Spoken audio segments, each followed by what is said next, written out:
Okay, my audience member is my mom, and she is behind the camera. She's right there. Okay, so let's get started. So, what would you do if a silent, uncurable disease was wiping out our deer populations and threatening not just our wildlife, but our hunting traditions and local economies as well? This issue is significant because hunting isn't just a pastime, it's a cultural tradition and a source of income as well. As chronic wasting disease spreads, it threatens our wildlife and the way of life many families depend on. I come from a family that hunts, and we have had firsthand experience with chronic wasting disease. My uncle also works for the Kansas Wildlife and Parks, and he has shared information about chronic wasting disease with us. And then I've also gained my last bit of information from the FHSU library and databases as well. So today I'm going to talk to you about how chronic wasting disease affects deer and wildlife, the economic impact it has on the local economies and hunters, and what we can do to help slow its progression. So to see why this issue demands attention, let's begin by understanding what chronic wasting disease is and how it infects those who are impacted by it. So chronic wasting disease is a prions disease that affects deer, moose, elk, and other animals, and it is caused by misshaped proteins called prions in the brain. And it is characterized by rapid weight loss or wasting, a lack of coordination, so stumbling around, not being able to walk, and then excessive thirst. So the deer will be just drooling a lot, just not looking good.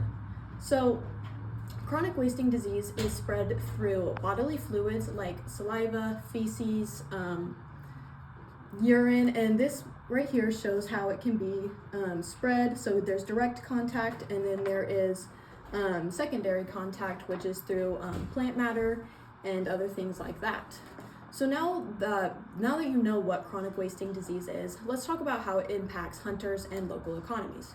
So a lot of hunters rely on deer as a way to feed their family throughout the winter because it provides a lot of meat to them. And when they hunt a deer and they shoot it and it comes back positive for chronic wasting disease, they can't use that disease, and so it ends up being wasteful, and they have to outsource other ways to feed their families. And it also costs them money to test for chronic wasting disease, about $20 to $60 just to get the lab sample to there, and that's without shipping fees and other testing fees. So how this also impacts local economies as well is smaller businesses like restaurants and lodging services rely on the foot traffic of hunters and the money they bring in to help fund their businesses throughout the hunting season and the winter. And so when chronic wasting disease is detected in an area, there's less foot traffic of hunters hunting in that area, which leads to missed business opportunities for those businesses. And chronic wasting disease also affects those who farm deer because chronic wasting disease takes about 18 to 24 months to show any symptoms. Usually the whole herd will end up being infected, and they will have to cull the whole population, which also leads to economic losses. But deer farms are also a main driver in the spread of chronic wasting disease because you can't tell when they have it, and so when they transport their deer from different facilities or different property, they are leaving the prions in the ground, and other farmers who use that land and other wildlife end up getting infected without even interacting with the animals. So knowing the impact of chronic wasting disease makes it clear action is needed, and there are several solutions that can make a difference. So some of the best ways to prevent chronic wasting disease is to follow all your state's rules and guidelines when it comes to hunting. So always test your deer and never move the carcass away from an area that has chronic wasting disease detected in it, as it will spread the prions elsewhere. Another preventative method is to stop feeding and baiting deer, because when you feed and bait deer, it draws large populations there, and then it gets spread through the food, the saliva, because deer rub on each other, it gets spread through physical contact. So baiting your deer and feeding them is something you shouldn't be doing anyway. If you are a hunter, keep hunting the land regardless if chronic wasting disease has been detected, because hunters are our main defense in helping keep the numbers down. And then we can also call for more regulations on deer farms. So if they are in a county that has chronic wasting disease, they should not be allowed to transport the deer elsewhere. And if they do want to transport their deer, they need to test all of them and make sure that they come back negative.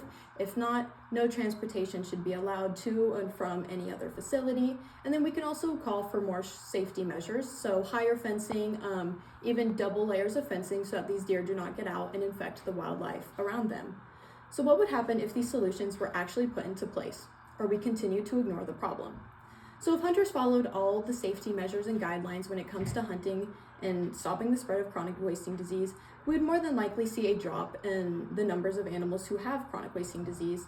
And then it also helps boost the local economies as well, because they're still having the same amount of foot traffic regardless of chronic wasting disease being in the area.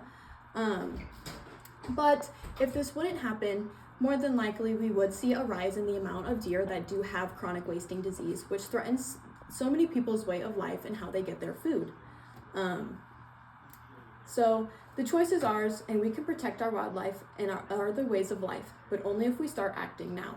So if you're not a hunter, I urge you to do more research on chronic wasting disease so you can see the effects that it has on the ecosystem and the lives of other people.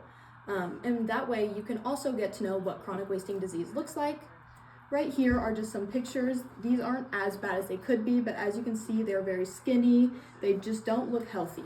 So knowing what chronic wasting disease looks like makes it easier for you to report it to your local wildlife agencies. That way, if chronic wasting disease hasn't been in the area before, they can already get started on preventing it from spreading to any other animals. And then we can also advocate for more accessible and easier testing. A lot of our wildlife agencies bear the brunt of testing, and if we made it more readily available to hunters and they could test it in the field, it would also stop the economic loss that they are facing from having to test the animal themselves. So chronic wasting disease is silent, but we don't have to be. So let's be the voice that stands up for wildlife. So do we have any questions? Yes. What makes chronic wasting disease harder to manage compared to other diseases? So, as I mentioned, prions technically are not a living thing. So when they get into the ground or in the plant life, they can stay there for years. They can stay from weeks to years.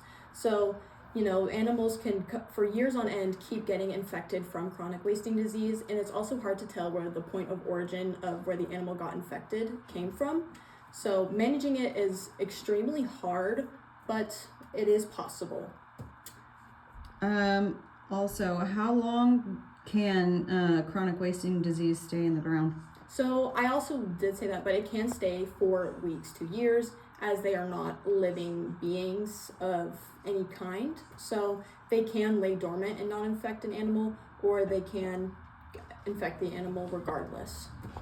Yeah.